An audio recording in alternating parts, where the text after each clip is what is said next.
তুমি কি ইংরেজি শিখতে চাও? যদি ইংরেজি শিখতে চাও তাহলে আজকের ভিডিওটা তোমার জন্য। যদি তুমি ক্যারিয়ার করতে চাও তাহলে এই ভিডিওগুলো তোমার জন্য। যদি তুমি জীবনে বড় হতে চাও তাহলে তোমাকে ইংরেজি শিখতেই হবে। ইংরেজি ছাড়া তুমি কখনো কোনো ক্যারিয়ার করতে পারবে না বা উপরে উঠতে পারবে না। তো ইংরেজি শিখতে গেলে তো যে সমস্ত সমস্যাগুলো আসে, এটা একটা দীর্ঘমেয়াদী পাঠ, একটা লম্বা একটা পাঠ। এটা রাতারাতি কিন্তু সম্ভব না। তো হ্যালো এভরিওয়ান, আমি প্রফেসর প্রণব সেন তোমাদের সাথে আজকে আসছি ইংরেজি শিক্ষার একটা পূর্ণাঙ্গ একটা গাইডলাইন নিয়ে। এটা একটা পূর্ণাঙ্গ গাইডলাইন হবে। তো আজকের প্রথম ক্লাস। এর আগে আমি অনেকগুলো ভিডিও দিয়েছি, সেগুলো তোমরা প্রয়োজনে দেখে নিও, সেটা বিভিন্ন পার্টে পার্টে ভাগ আছে। কিন্তু আজকের বিষয়টা হচ্ছে পূর্ণাঙ্গ গাইডলাইন। প্রথমে আমরা কোথা থেকে শুরু করব এবং কিভাবে ইংরেজিটা শিখতে হয়, সেই একদম শুরু থেকে একদম শেষ পর্যন্ত এটা বেশ কয়েকটা ভিডিও হবে। আমি ছোট্ট ছোট্ট করে আমি ভিডিও বানিয়ে তোমাদের কাছে এটা পৌঁছে দেবো। তো কথা না বাড়ি আমরা শুরু করি। তো আজকে আমরা প্রথমে যেখান থেকে আমাদের শুরু করতে হয় সেটা হচ্ছে একটা বাক্য তৈরি করা বা একটা সেন্টেন্স তৈরি করা। কিন্তু এই সেন্টেন্স তৈরি করা বা একটা বাক্য তৈরি করতে গেলে যা যা লাগে, এই জায়গাটায় আমাদের একটা সমস্যাটা আমরা ফিল করি। সেটা হচ্ছে যে আমাদের প্রথম যেটা দরকার সেটা হচ্ছে বাক্য তৈরির উপাদান। তো একটা বাক্য তৈরি করতে গেলে কি কি লাগে? সাবজেক্ট লাগে, তারপরে ভার্ব লাগে, তারপরে অবজেক্ট লাগে, তারপরে ফ্রেজ লাগে। তো এইগুলো তৈরি করা শেখাটাই হচ্ছে প্রথম কাজ। এবং এইগুলো তৈরি করতে গেলে পরপর কি কি লাগবে সেটা আমি তোমাকে প্রথমে হচ্ছে সংক্ষেপে একটা ধারণা দিই। প্রথমে আমাদের যে ইংরেজি বোঝার বা ব্যাপারটা, সেটা হচ্ছে অধিকাংশ ছাত্রছাত্রী ইংরেজি পড়ে বোঝে না। এই না বোঝার কারণে সে বাক্য তৈরি করতে পারে না। যখনই সে পড়ে বোঝে না তখন সে কীভাবে সমাধান করবে? দ্বিতীয় কথাটা হচ্ছে সে তো পড়তে পারে না, এবার দ্বিতীয় সে লিখতে পারে না। আর শোনা তো অনেক পরের বিষয়, আর বলা তো আরও অনেক পরের বিষয়। তো ইংরেজি শিক্ষার বা একটা ভাষা শিক্ষার মোট 4টে অংশ আছে। সেটা আমি প্রথমে বলি, রিডিং, তারপর আসছে রাইটিং,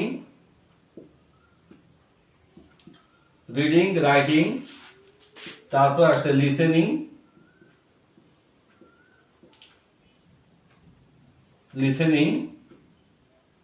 তারপরে আসছে স্পিকিং। এই মোট 4টে অংশ, রিডিং, রাইটিং, লিসেনিং, স্পিকিং। পড়া, লেখা, শোনা, বলা। এই 4টে বিষয় যখন কোনো ছাত্র বা কোনো শিক্ষার্থী যখন আয়ত্ত করতে পারে না, তখন তার লার্নিংটা ইনকমপ্লিট থাকে। সে কোনো কিছু ঠিক মতন বোঝে না। সে যে বোঝে না, সে লজ্জায় সেটা প্রকাশও করতে পারছে না। তো আমি তোমাকে এই পূর্ণাঙ্গ গাইডলাইনটা দেব। তো আমি ভিডিওর মধ্যে এই সমস্ত বিষয়গুলো পরপর সব আমি রাখবো। তো আজকে আমি যেখান থেকে ইংরেজি শিক্ষাটা শুরু করতে হয়, আমি সেখানে তোমাদের প্রথমে নিয়ে যাই। প্রথম হচ্ছে আমাদের বাক্য তৈরি করা, সেন্টেন্স তৈরি করা। আমি ধরে নিলাম তুমি কিছু জানো না, সে যে কোনো বয়সের শিক্ষার্থী হতে পারে। তো যেহেতু আমি ইন্টারমিডিয়েট লেভেলের ছেলেমেয়ে পড়াই, এটা একটা উপযুক্ত টাইম, কারণ বিশ্ববিদ্যালয় লেভেলের ছেলেমেয়েদেরও আমি পড়াই, কিন্তু ওটা অনেকটা বয়স হয়ে যায়, লার্নিংটা নেওয়ার জন্য সে অতটা সময় থাকে না বা সেই ইচ্ছা শক্তিও থাকে না। আবার যদি 9, 10 বা হাই স্কুল লেভেলে নেওয়া হয় তাহলে সেখানে বেশ একটু পিছিয়ে থাকে, বয়সের ম্যাচুরিটি থাকে। তো সব মিলে ইন্টারমিডিয়েট একটা বেশ মোক্ষম একটা সময় বা একটা উপযুক্ত একটা জায়গা। তো যারা একটু এগিয়ে আছে পিছিয়ে আছে ওটা কোনো বিষয় না, তুমি এখান থেকে স্টার্ট করলে হয়ে যাবে। আমি এখানে পরপর বেশ কটা ভিডিও দেবো এবং এই ভিডিওগুলো তুমি পরপর ক্লাস ভিত্তিক দেখো, ওখানে ওখানে আমি ক্লাস উল্লেখটা করে দেবো। তো প্রথম আমাদের যেটা বলছিলাম যে বাক্য তৈরি করতে শেখা, বাক্য তৈরি করা, এইটা হচ্ছে প্রথম কাজ। এখন বাক্য তৈরি করতে গেলে তো চারটে জিনিস লাগে। এই চারটে জিনিস কি কি আমি আবার বলি: সাবজেক্ট কর্তা, ভার্ব ক্রিয়া, অবজেক্ট কর্ম, ফ্রেজ বাক্যাংশ বা কোনো শব্দগুচ্ছ। এই কয়টা জিনিস না হলে তুমি বাক্য তৈরি করতে পারবে না। তাহলে আমি প্রথমে, যেহেতু তুমি এত বড় বাক্য তুমি তৈরি করতে পারবে না, তাই তোমার এত বড় বাক্য তৈরি করার কোনো প্রয়োজনই আসে না। ছাত্রছাত্রীরা এই জায়গায় আর একটা ভুল করে। প্রথমে তুমি ছোট্ট করে বাক্য তৈরি করো। একটা বাক্য তৈরি করতে গেলে দুইটা জিনিসই আপাতত যথেষ্ট, সেটা হচ্ছে সাবজেক্ট এবং ভার্ব। যেহেতু আজকের প্রথম ক্লাস, আজকে আমরা দুইটা জিনিস নিয়ে শিখবো: সাবজেক্ট এবং ভার্ব, অর্থাৎ কর্তা এবং ক্রিয়াকে ব্যবহার করা। প্রথমে যে কোনো একটা চোখের সামনে তোমার যা আসে, এইটাকে বলা হয় এটা সৃজনশীলতা।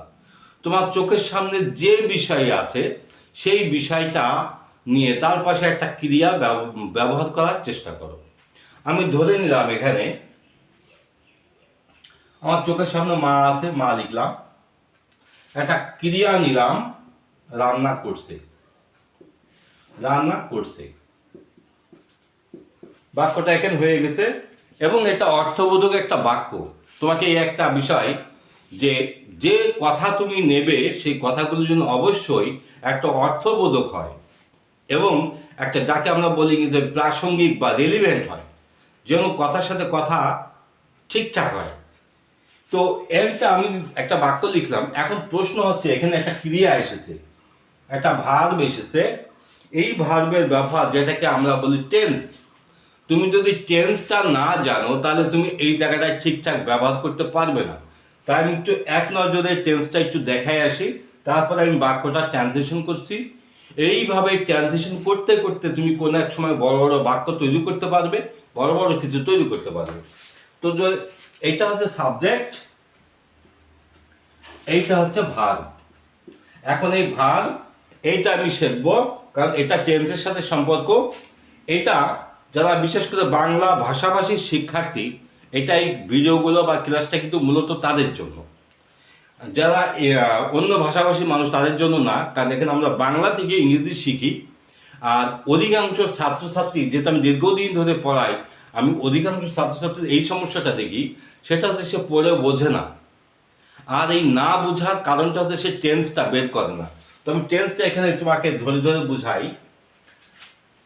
প্রথমে ধরো প্রেজেন্ট টেন্স, তারপরে পাস্ট টেন্স, তারপরে ফিউচার টেন্স। আমি এখানে সমস্ত টেন্সগুলো, টেন্সের একটা ভিডিও দেওয়া আছে বাংলা ইংরেজি সবগুলো, ওটা দেখে নিলে আরও পরিষ্কার বুঝতে পারবে। আমি এখানে সংক্ষেপে তোমাদের বোঝার জন্য আমি একটু দেখাচ্ছি। মা রান্না করছে, এইটা হচ্ছে আমাদের মূল ক্রিয়া। তাহলে আমি 1 নম্বরে প্রেজেন্ট ইনডিফিনিট, 2 নম্বর কন্টিনিউয়াস, 3 নম্বর পারফেক্ট, 4 নম্বর পারফেক্ট কন্টিনিউয়াস টেন্স। এখানেও আমি এইভাবে লিখব 1 2 3 4 করে। এখানেও আমি 1 2 3 4 করে লিখব। এইভাবে প্র্যাকটিস করলে টেন্সটা তোমার খুব দ্রুত আয়ত্ত হবে। মা রান্না করছে, আমি যদি এই কথাটা প্রেজেন্ট ইনডিফিনিট টেন্সে বলি তাহলে হবে রান্না করে, রান্না করে। এটা যদি আমি প্রেজেন্ট কন্টিনিউয়াস টেন্সে বলি তাহলে এই ক্রিয়াটা রূপটা চেঞ্জ হয়ে যাবে, রান্না করছে। এটা যদি আমি পারফেক্টে বলি, এইটা হবে করেছে। আমি রান্না কথাটা লিখলাম না, যদি একই কথা বারবার লেখা হয়ে যাচ্ছে। আবার পারফেক্ট কন্টিনিউয়াস টেন্সে বলি রান্না করছে সময় ধরে, এখানে একটা সময় একটা উল্লেখ থাকে, তাই আমি এখানে সময়টা উল্লেখ করে দিলাম। এইটা যদি আমি পাস্টে যাই তাহলে হবে রান্না করলো, রান্না করলো, ল যোগ হয়। এটা যদি আমরা কন্টিনিউয়াসে বলি রান্না করছিল, রান্না করছিল। এটা যদি পারফেক্ট যায় রান্না করেছিল, রান্না করেছিল। এটা যদি পারফেক্ট কন্টিনিউয়াস টেন্সে যায় রান্না করছিল সময় ধরে, অর্থাৎ 2 এবং 4 একই রকম, এখানে সময়টা উল্লেখ থাকে না, আর এই জায়গায় সময়টা উল্লেখ থাকে। আমি এটা এই পাশে লিখে দিলাম ছোট্ট করে সময় ধরে। এটা যখন ফিউচার ইনডিফিনিট টেন্সে যাবে, তাহলে রান্না করবে, রান্না করবে, তারপরে রান্না রান্না করতে থাকবে, করতে থাকবে, তারপরে রান্না করে থাকবে, রান্না করে থাকবে, তারপরটা 4 নাম্বার, রান্না করতে থাকবে সময় ধরে, করতে থাকবে সময় ধরে, অর্থাৎ এখানে সব জায়গায় সময় ব্যবহারটা হয়। এখন এই যে টোটাল টেন্সটা দেখো, কোনো ক্রিয়ার সাথে কোনো ক্রিয়ার কোনো মিল নেই, প্রত্যেকটা আলাদা আলাদা। একটা টেন্সের যে ক্রিয়ারূপ হয় আর একটা টেন্সে গিয়ে সেই ক্রিয়ারূপটা হয় না। তার মানে আমরা সারা দিনে যা যা কথা বলি আসলে সেইটাই হচ্ছে কোনো না কোনো টেন্সে গিয়ে পড়ে। এই টেন্সের যে রূপ বা ক্রিয়ার যে রূপ বা ভার্বের যে রূপটা, এই রূপটা আমরা ঠিকঠাক ধরতে পারি না বলে আমরা কথাগুলো চেক করতে পারি না। এবারে এর আবার ইংরেজি গঠন প্রণালী আছে, সেটা তুমি যে কোনো জায়গায় পেয়ে যাবে। আমি যে সংক্ষেপে দেখালাম, তাহলে আমি এখন এই বাক্যটা মা রান্না করছে এটা যদি বলি, দেখো এটা এই জায়গায় যে পড়েছে, অর্থাৎ প্রেজেন্ট কন্টিনিউয়াস টেন্সে পড়েছে। এবার এই বাক্যটা আমি এই নিয়ম অনুসারে আমি এই বাক্যটা এখন সমাধান করব প্রেজেন্ট কন্টিনিউয়াস টেন্সের বাক্যটা। মা রান্না করছে, তাই এখানে বাক্যটা আমি একটু উপরে লিখলাম জায়গাটার অভাবে, কারণ নিচেরটা মোছা যাচ্ছে না, কারণ এইটা দিয়ে আমাকে অনেক বাক্য করতে হবে। মা রান্না করছে, তাহলে উত্তরটা হবে মাদার, সরি এবার দাগটা, mother is cooking, mother is cooking. অর্থাৎ নিয়ম অনুসারে এখানে অ্যাম ইজ আর বসে, মূল ভাবে আইনজি বসে। এইভাবে আমি অর্থাৎ একটা সাবজেক্ট নেব এবং একটা ভাব নেব। এবার ছেলেরা খেলছে বা ছেলেরা খেলে, আমি এই বাক্যটাই দিলাম, ছেলেরা খেলে। এখানে আবার একটু মাছ বলি করে তুমি যদি আর একটু কথা বাড়িও না, ছেলেরা খেলে বা ছেলেরা খেলেছে, ছেলেরা খেললো লিখলাম, আমি একটু টেন্সের পরিবর্তন করলাম, ছেলেরা খেললো। কি খেললো আমাদের এটা আপাতত জানার দরকার নেই। আগেই বলেছি কোনো জটিল কোনো চিন্তা মাথায় নেওয়া যাবে না। আপাতত আমরা বাক্য তৈরি করতে শিখছি এবং আজকের বিষয় আছে শুধুমাত্র সাবজেক্ট এবং ভার্ব। আমরা পরের ক্লাসে আমরা অবজেক্টটা নেব, তারপরে ফ্রেজটা নেব। এইভাবে আস্তে আস্তে পূর্ণাঙ্গ বাক্যের দিকে যাব এবং কিভাবে শিখতে হয় আমি সে পূর্ণাঙ্গ গাইডলাইনটা দিচ্ছি। তাই তোমরা এই ভিডিওগুলো যদি দেখো, কারোর কাছে পড়া লাগবে না, কোথাও যাওয়া লাগবে না, তুমি যে ক্লাসে পড়ো না কেন ওখান থেকে তুমি স্টার্ট করতে পারবে। ছেলেরা খেললো, তাহলে এখানে ছেলেদের ইংরেজি হচ্ছে দি বয়েজ, দি বয়েজ খেললো। এই বাক্যটা দেখো পাস্ট ইনডিফিনিট টেন্সে বলেছে, তার মানে এখানে খেলার ইংরেজি পেলে, প্লের সাথে আমরা ইংরেজি যুক্ত, দি বয়েজ প্লেইড। এইভাবে ছোট্ট ছোট্ট করে আমি আগে বাক্য তৈরি করতে শিখবো, অর্থাৎ সাবজেক্ট এবং ভাব দিয়ে বাক্যটা তৈরি করতে শিখবো। তারপর আরেকটা বাক্য নাও,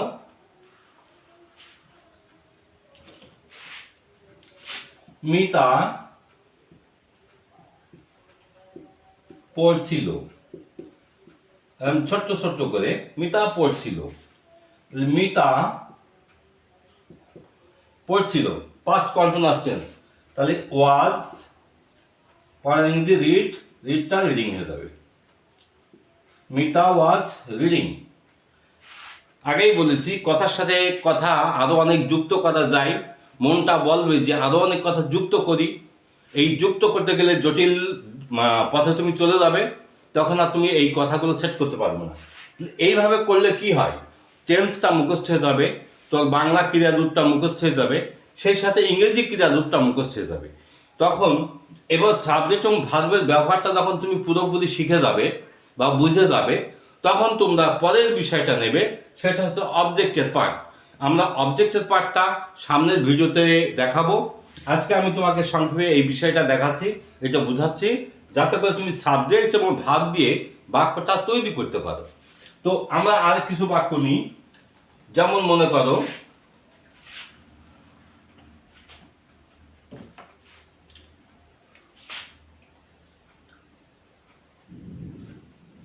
সজল